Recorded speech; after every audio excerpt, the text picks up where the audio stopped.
She stole my job and my boyfriend. So I took everything she cared about. For months, I had watched Fiona glide through the office, her polished smile and perfect hair making it hard to ignore her.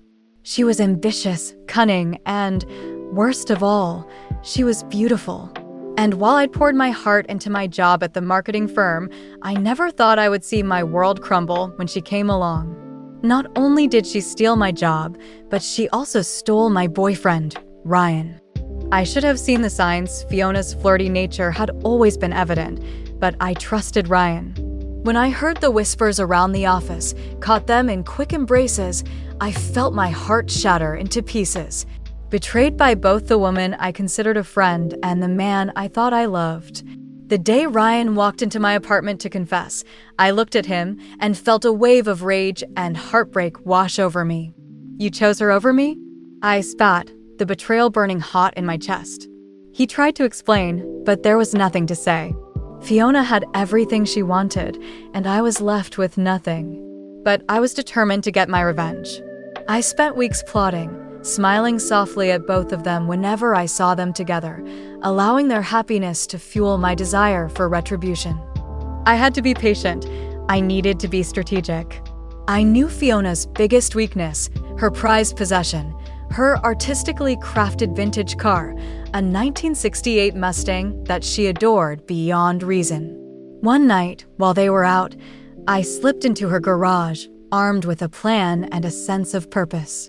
As I admired the beauty of the car, I couldn't help but feel a rush of excitement. It represented everything she had that had come at my expense. I carefully collected a few tools I'd snatched from my father's shed and set to work. First, I made a small incision in one of the tires. It wouldn't deflate entirely, but it would leave her stranded.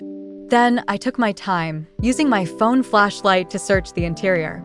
Her music playlist was blaring sweetly from the speakers, and I couldn't resist turning it up a notch, letting our song play for a moment, the irony almost too perfect. With a smirk, I poured a bottle of soda into the back seat. The sticky sweetness would ruin the upholstery beyond repair. It might have been hostile, but it felt good to exact a little chaos in her perfect world. Once satisfied, I left the garage, careful to cover my tracks, and slipped back into the shadows of my apartment, heart racing with adrenaline. I couldn't wait for the fallout. The next day, I made sure to be available when Fiona arrived at the office. She strutted in, her confidence radiating as she casually flipped her hair over her shoulder. But when the call came in from her about the Mustang, I could barely contain my excitement. One of the interns rushed in, eyes wide. Fiona's car broke down. She said she's completely stranded. It took everything in me not to laugh. This was just the beginning. As she tried to figure out how to get to the mechanic, I seized the moment and approached. "Oh no, what happened?" I feigned concern. "It's a nightmare. My entire day is ruined," she said, frustration clear in her voice. "Maybe I can help," I offered, a deceptive sweetness coating my words. "I have a friend who knows cars." She studied me for a moment, suspicion crossing her features. But desperation won out, and she nodded, following me outside to talk. What she didn't realize was how easy it would be to watch her unravel as the days went on. I orchestrated scenarios, all while pretending to be a supportive friend. I bought the same shirt she wore to woo Ryan, masked my laughter behind polite smiles, and ensured her every step was laced with difficulty. Ryan came to my defense once, trying to meddle in my plot. "You shouldn't be doing this, Anna. Just let it go," he advised, looking at me with sincerity that made my blood boil. "Let it go? You mean like you let go of me?" I shot back. The tension between us crackled, but he sighed, clearly torn. "Do you really want revenge? It won't change what she did." "Maybe not," I replied, "but it will make me feel better." Fiona spiraled into chaos. Her job began to suffer as clients pulled away, the car mishap lingering like a dark cloud over her. I watched as her once perfect life slipped through her fingers. The satisfaction swelled within me, a sense of power blossoming that I hadn't felt in years. One evening, as she was leaving work, I found her sitting in the parking lot, her eyes brimming with tears. "What's wrong, Fiona?" I asked, letting a hint of concern slip into my voice. "Everything," she replied, her voice breaking. "I'm about to lose everything. My job is failing and Ryan's not being supportive at all. Maybe you just need to step back and look at your priorities," I suggested sweetly, inwardly relishing the pain she felt. But in truth, I wanted more than just to see her suffer. I wanted her to know I had the upper hand. Somewhere inside, I felt remorse, but it was overshadowed by a more potent desire for justice. "Just wait until he sees what's really important," I enjoyed saying, leaving her with that seed of doubt planted firmly in her mind.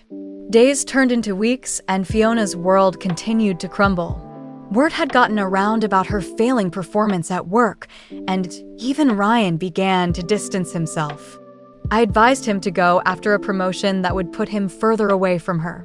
It was petty, underhanded, and deliciously satisfying. One day, she confronted me in the break room, her composure slipping into raw vulnerability. "What is your problem? Why are you doing this to me?" she shouted, her voice echoing off the walls. I stepped closer, a smirk gracing my lips. "You practically handed me this opportunity, Fiona. You stole my boyfriend, my career, and then what? You thought you could just waltz in and take everything without consequences. That was a mistake. I never wanted to hurt you," she cried, desperation hitting a fever pitch. "Too late for apologies," I hissed, watching her crumble. With each passing day, I relished the power I felt, taking back control over the chaos she'd unleashed in my life. But then came the moment that cemented my revenge. I found Ryan at a bar one night, the tension between us palpable. "You know, Fiona's not doing so well," I told him, my voice tinged with false sympathy. "I don't want to hear it, Anna," he replied curtly, but I pressed on. "She's falling apart. You really need to ask yourself if she's worth it. Is that the kind of relationship you want?" His expression shifted, and I felt a spark of triumph. "You have no idea what's going on in her life," he began, but I cut him off. "Maybe not, but I know what she did to me," I whispered, leaning in closer. "You deserve better, Ryan. You know that, right?" The tension hung thick in the air, and finally, a flicker of doubt crossed his face. With the seed planted, I watched as he began to drift away from Fiona, desperate to escape the chaos I had orchestrated. Eventually, Fiona lost her job, and Ryan finally chose to walk away. The relief that flooded me was intoxicating. I had taken everything she cared about, manipulating the very pieces of her life with precision. But as the dust settled, I found myself facing a mirror of my own, a reflection that revealed the bitterness within. I had succeeded in my revenge, but at what cost? Was this truly the person I wanted to become? In the end, Fiona had become a cautionary tale, and as I moved forward, carrying the weight of my actions, I realized that victory was bittersweet. I may have reclaimed my power, but I had lost a part of myself in the process.